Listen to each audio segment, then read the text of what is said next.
Let me ask you something.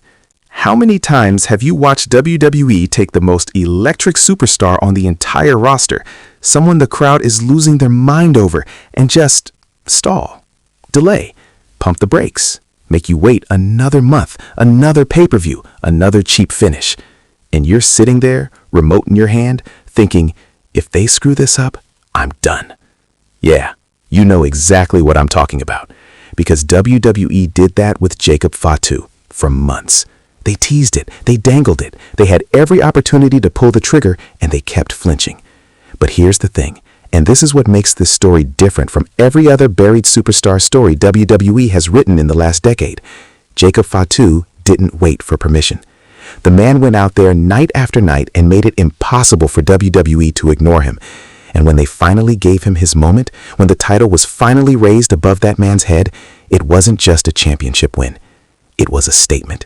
A reckoning, a moment that reminded every single person watching why professional wrestling at its absolute best still gives you chills. And today on WrestleScope, we are breaking down everything. The journey, the politics, the near misses, the moment itself, and what it means for the future of WWE. Stay with me, because we're just getting started, and I promise you this is one you do not want to tap out on early. Before we talk about the championship, we need to talk about the man. Because if you're a casual fan who's just now discovering Jacob Fatu, you need to understand, this isn't a guy who was handed anything. Jacob Fatu is Samoan wrestling royalty, and I don't use that word loosely. He's part of the legendary Anoa'i family, the same bloodline that gave us The Rock, Roman Reigns, the Usos, Rikishi, one of the most decorated wrestling dynasties in the history of the sport. But here's the twist that makes Jacob's story uniquely compelling. He didn't ride that legacy to the top. He fought against the shadow of it. When he came through the Indies, Jacob Fatu was already doing things in the ring that made scouts' jaws drop. The agility for a man his size is genuinely unreal.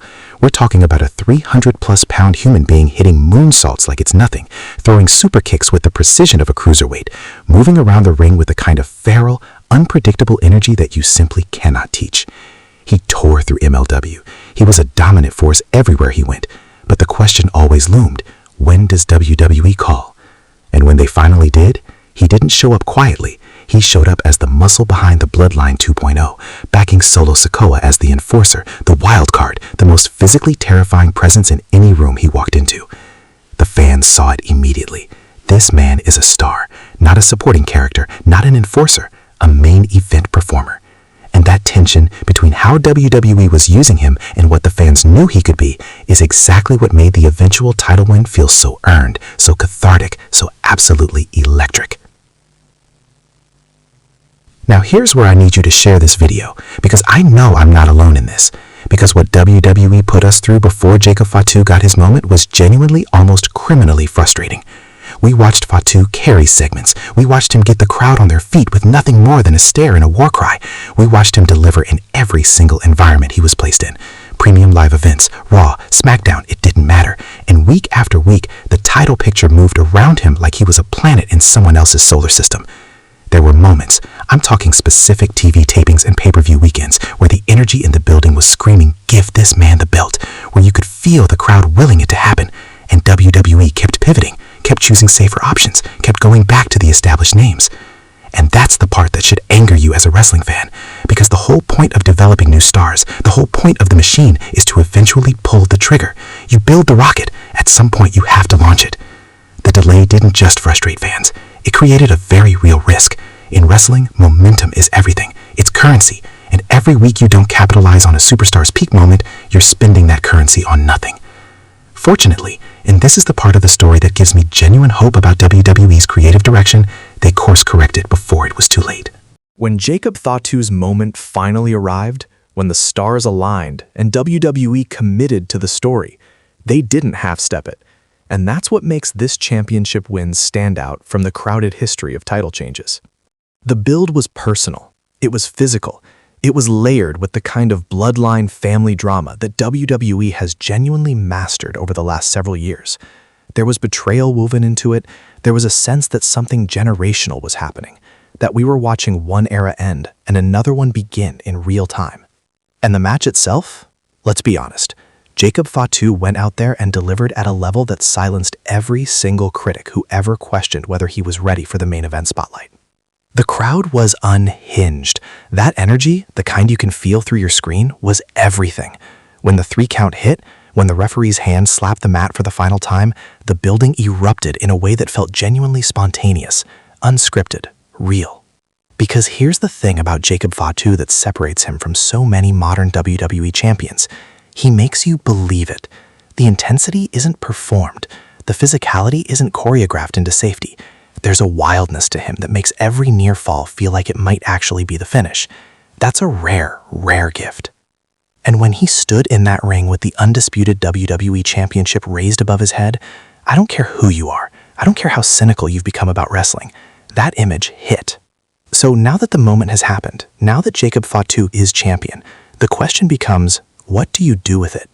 And this is where WrestleScope needs your opinions in the comments, because this is genuinely fascinating booking territory. Does WWE protect this reign and build Fatu into a long-term dominant champion? Because the blueprint exists. Roman Reigns proved that a lengthy, authoritative championship run can elevate a superstar's legacy to all-time status. Fatu has every tool to pull off that same kind of reign, arguably with even more in-ring versatility than Reigns at his peak. Or do they move fast? Do they use the title to elevate a babyface challenger, to create the next great rivalry that could define the next WrestleMania? The names that make sense as opponents are compelling. The feuds that could stem from this championship reign have genuine main event potential on multiple fronts. And Fatu as the connective tissue, as the dangerous, unpredictable wildcard sitting at the top of the card, gives WWE Creative an enormous amount of flexibility. Here's my bold prediction. Jacob Fatu's first major title defense will be the match that officially, undeniably, permanently cements him as one of the top 5 most must-see performers in WWE. It's not just about winning the title, it's about what you do in that first major defense when the whole world is watching. And I believe Jacob Fatu is going to make that moment count. Music builds back up, highlight reel of Fatu's best moments plays underneath. Jacob Fatu's championship win isn't just a feel-good story. It's a reminder of what professional wrestling can be when the right performer gets the right opportunity at the right moment, when hard work, generational talent, and undeniable crowd connection all collide at once. This isn't the end of the story. This is chapter 1. And here on WrestleScope, we will be covering every single development, every title defense, every twist in this reign as it unfolds. So here's what I need from you right now. Drop a comment below. Tell me your reaction to Jacob Fatu winning the Undisputed Championship. Were you hyped? Were you shocked? Did WWE earn this moment or did they almost blow it? I'm reading every single comment. If you believe Jacob Fatu deserved this title and you're tired of WWE sleeping on their best talent, smash that like button so this video reaches every wrestling fan who needs to see it. And if you are not subscribed to WrestleScope yet, what are you doing? We are your home for unfiltered, passionate, intelligent pro wrestling content. Hit subscribe and turn on notifications so you never miss a breakdown, a reaction, or a deep dive like this one. The Fatu era has begun, and we're going to be here for all of it. I'll see you in the next one.